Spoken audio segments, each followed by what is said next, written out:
काठमाडौँमा बाढी आएको छ, ठुलै बाढी आएको छ यहाँनिर। यो भोबी खोला करिडोर यहाँ बाटो सेरो गरेको छ भने आज रातिको पानीले चाहिँ यता जुन अस्ति भत्काइएको भद्रकाली थियो, भद्रकाली सदन समेत डुबेर यस्तो भएको अवस्था छ।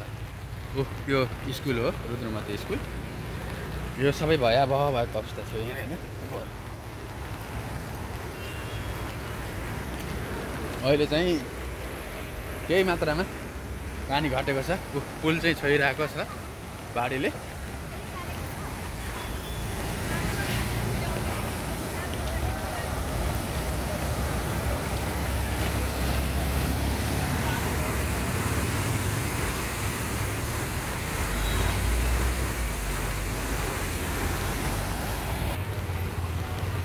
पुरै बाटाबाट माथि पनि गएको थियो आज बिहान।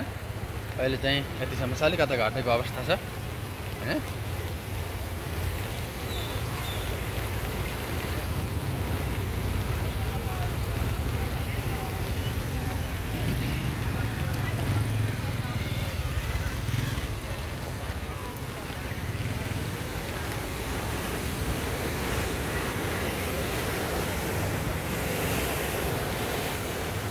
हाल परेको छ।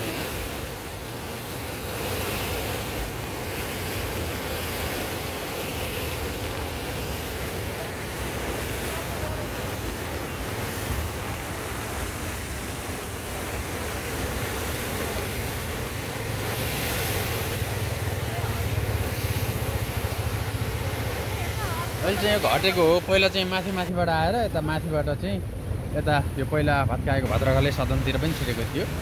अहिले चाहिँ यस्तो छ। अझै पनि पानी छिटफिट परेकै छ, त्यसकारण बाढीको सम्भावना अझै पनि जोखिममै छ। त्यसकारणले चाहिँ यो भोबी खोला करिडोरमा रहेका बस्तीहरूलाई चाहिँ सचेत रहनु पनि आग्रह गरेको छ।